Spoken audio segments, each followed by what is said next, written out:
Well, I'm really happy and pleased to attend this important, meaningful seminar. And I wish to thank the Institute of Economic Affairs of Ghana for organizing this timely event. When I say timely, because there's a lot of rhetoric about the Hong Kong situation. And I know since I lived in Africa for many years, I know people watch and listen to BBC, VOA, or CNN, but the Chinese voices are not heard too much. It's improving, but it's still lagging behind. So this opportunity, this event really offers us a good opportunity to hear something different. And I hope my speech will give you some truth on the issue. And particularly I want to thank the Honorable Minister for gracing this seminar and for her excellent speech showing her solidarity. In English you have a saying, a friend in need is a friend indeed. Now I know the meaning better through this function.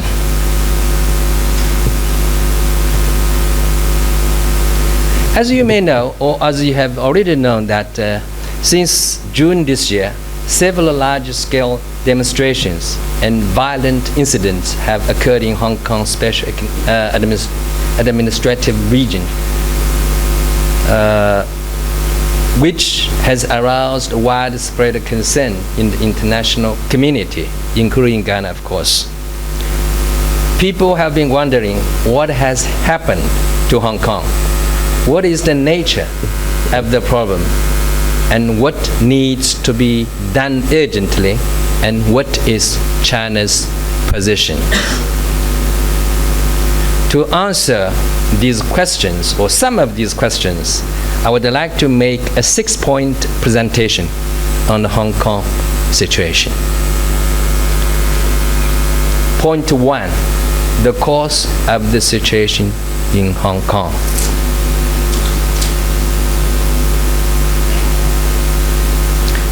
The cause of the demonstration in Hong Kong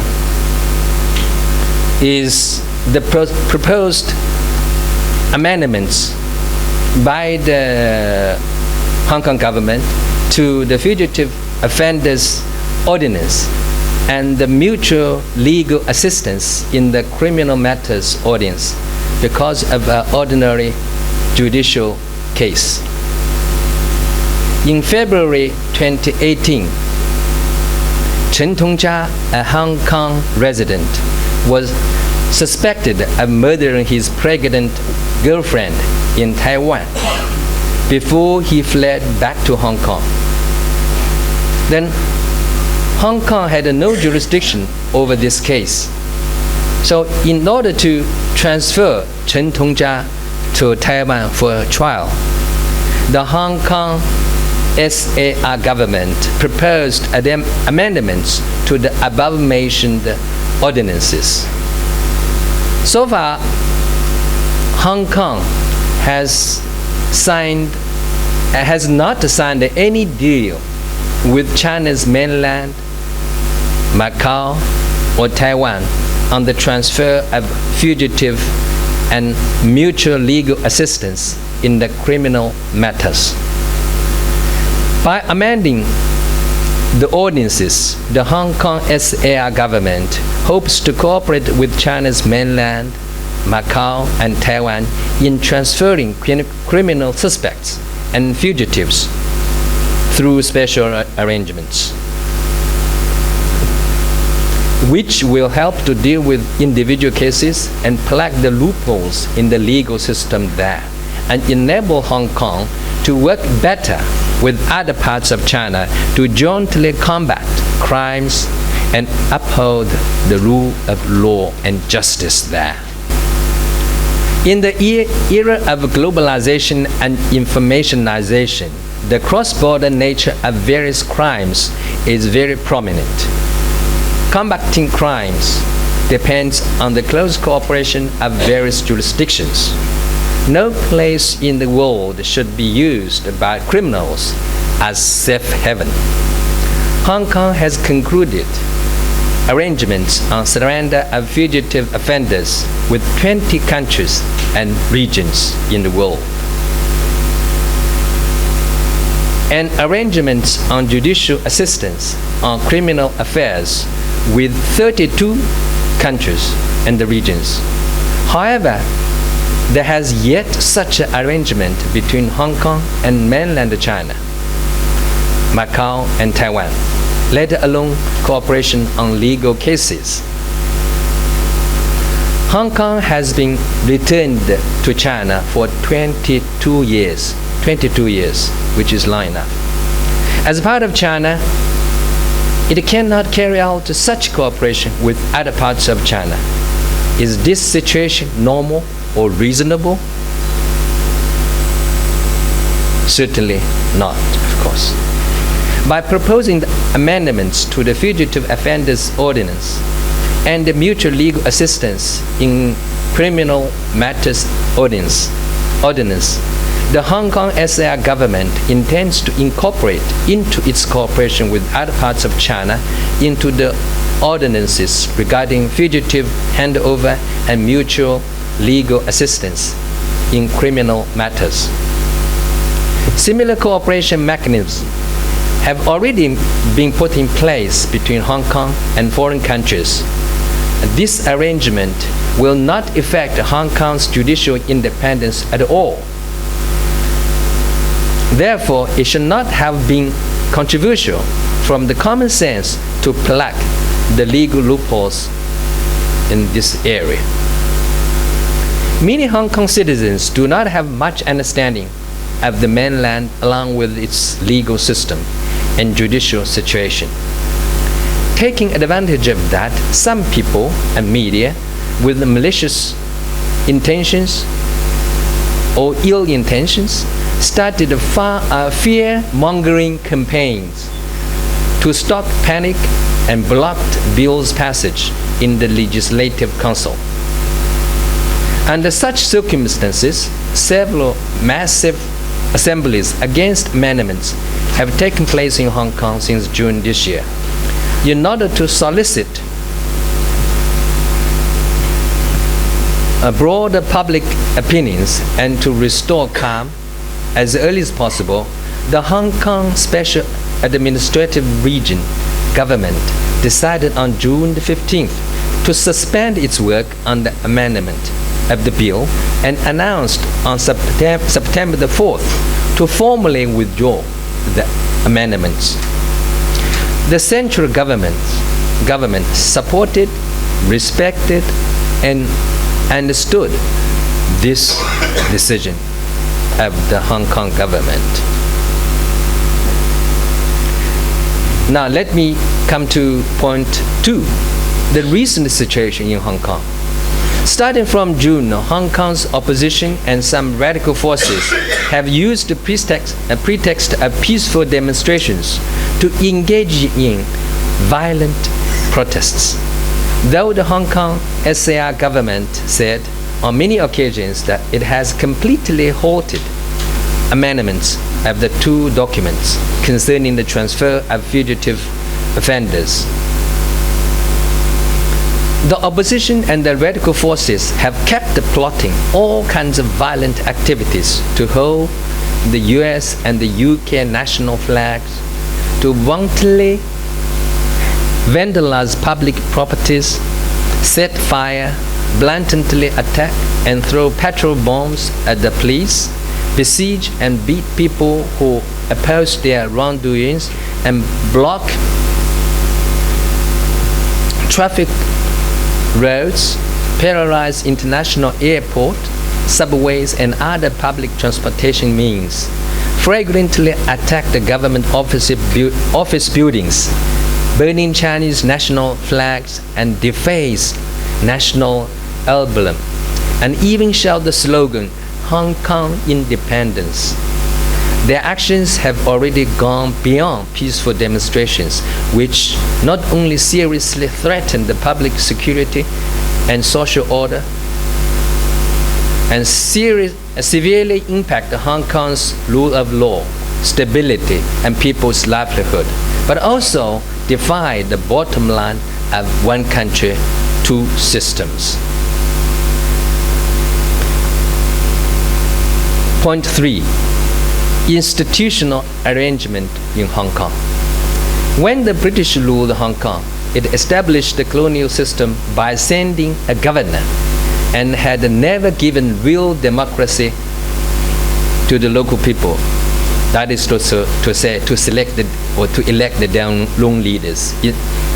Instead, in 1843, Queen Victoria of the United Kingdom promulgated the Hong Kong Letters Patent 1843, also titled the Charter of the Colony of Hong Kong, as the basis of Hong Kong's law system. From 1841 to 1993, which was the year when Hong Kong was returned to mainland China, the British sent 28 governors in total as the chief executive of Hong Kong. The legislature was the Hong Kong Legislative Council, appointed by the British colonial authorities. There was no election at all. After its return, in accordance with the basic law, Hong Kong practices one country, two systems. Hong Kong people governing Hong Kong and a high degree of autonomy. The original capitalist system and the lifestyle remain unchanged, and the Hong Kong's law system remains basically unchanged. And we all know that all or most of the Hong Kong judges hold British passports. Hong Kong residents are the masters of their own and manage their own affairs within the portfolio of the special administrative region. The Hong Kong residents enjoy more democratic rights and more freedom than any time in history, including high autonomy and the right of peaceful assembly and demonstration, which they never had under the British colonial regime. The so-called erosion of democracy and autonomy in Hong Kong is totally untenable. And I guess most of you, or many of you, have been to Hong Kong. Many of the African people have been to Hong Kong than more to mainland China. So you see with your own eyes in the last 20 years, the life of the Hong Kong people will not change at all. The system didn't change, and most people admire, the good life people live there, and also the system operating there. The central government never interfered in the management of day-to-day work of Hong Kong, special administrative region. Over the past 22 years, Hong Kong has been prosperous, stable, ranking among the freest economies and most competitive regions in the world for consecutive years. And its position as an international financial, trade, shipping center has been further strengthened. In 2018, Hong Kong's GDP hit $340 billion, nearly double the figure in 1993, which is the year before its return. The economic development and the rule of law have also been among the top of the world. The practices of 22 years has proven that one country, two system is the best institutional arrangement to maintain security, order, long-term prosperity and stability in Hong Kong. Having said that, clarifications are still needed on some misperceptions about the one China, two systems. One country, two systems.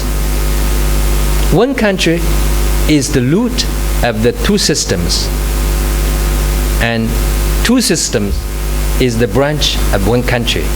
Talking about the two systems without one country, it is like a tree without roots and water without source.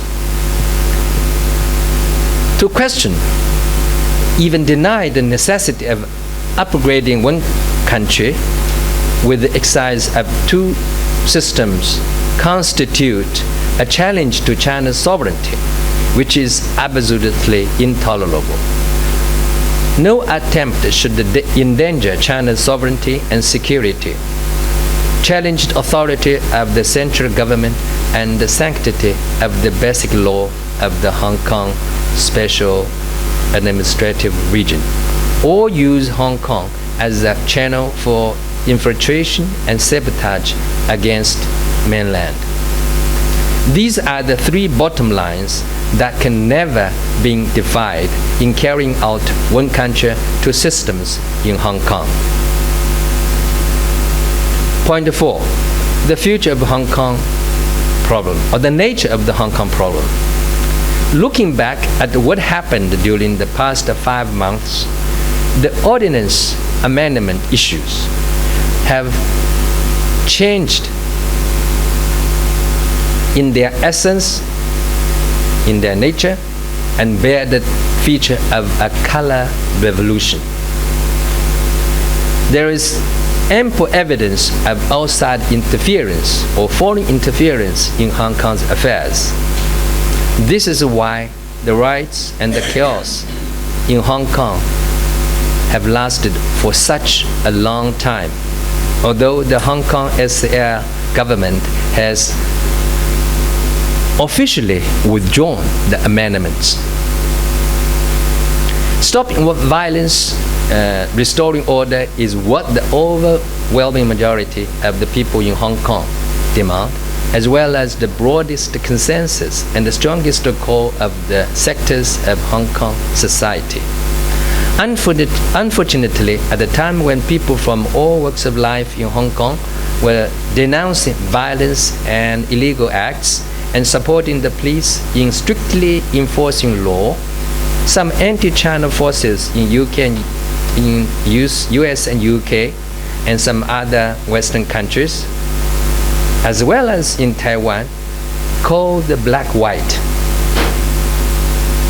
distorted facts, smeared the situation of human rights and democracy in Hong Kong, vilified the central government's policy on Hong Kong, and backed up those who intend to disrupt Hong Kong.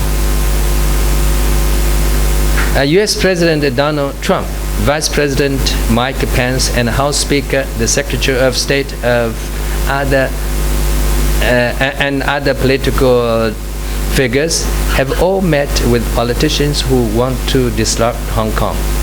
The US House of Representatives have blatantly backed up the Hong Kong violent radicals by passing the so-called Hong Kong Human Rights and Democracy Act under the cloak of human rights and democracy, which has become an act to support the Hong Kong violent radicals.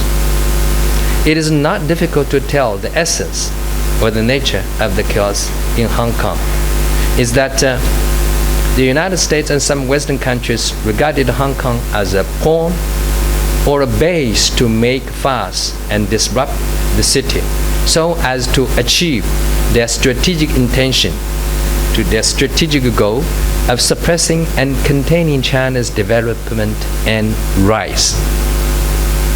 Point 5. China's position. Hong Kong affairs are solely the internal affairs of China. The Chinese government will never allow any foreign forces to intervene in Hong Kong's affairs and will never allow any foreign countries to disrupt Hong Kong. Hong Kong's immediate need and overriding task is to stop violence, curb disorder, and restore public order. The rule of law is the core value that Hong Kong people take pride in, the foundation for an enabling business environment and the important cornerstone for prosperity and stability. We will not sit idle in facing the brazen, outrageous violence by a small batch of people. The central government firmly supports the chief executive of Hong Kong SAR,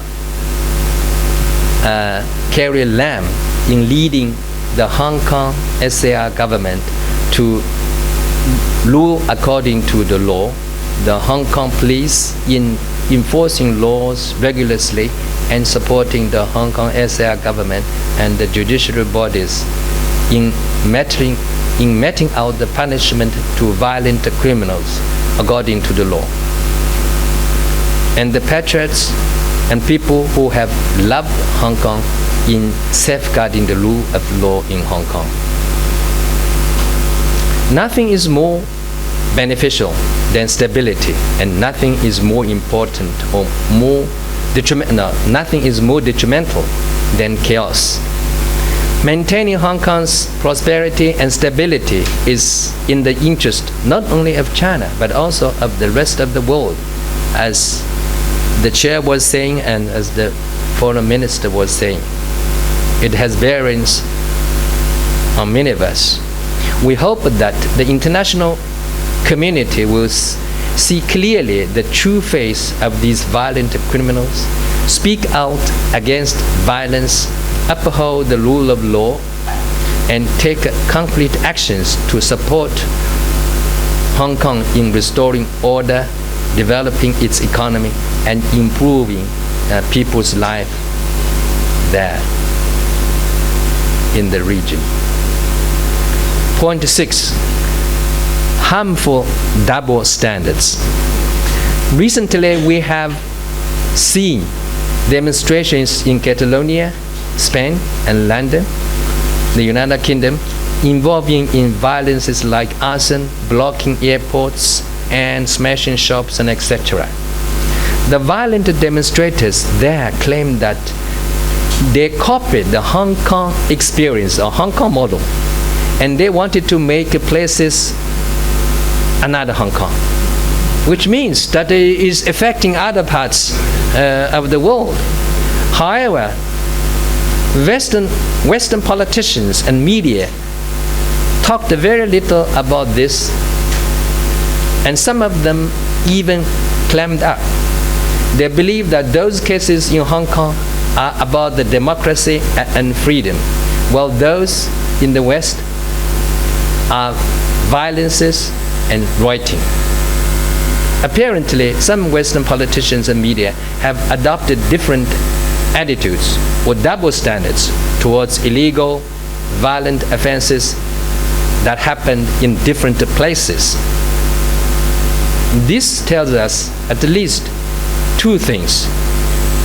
First, democracy and human rights are only a hypocritical cover for Western interference in Hong Kong affairs in this case.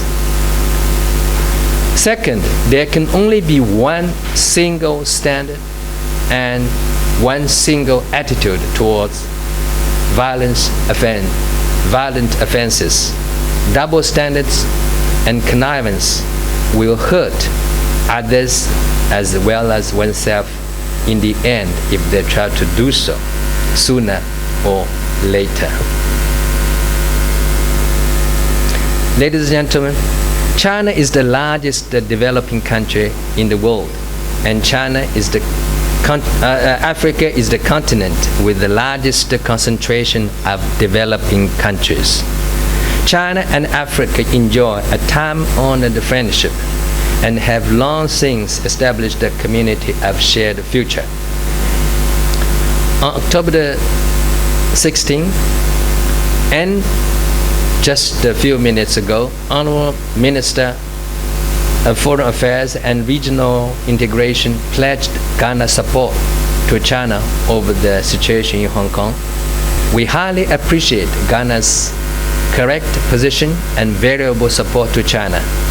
I believe that with the strong support of the international community, including Ghana, Hong Kong will soon restore peace and order and surely have a better future. Thank you.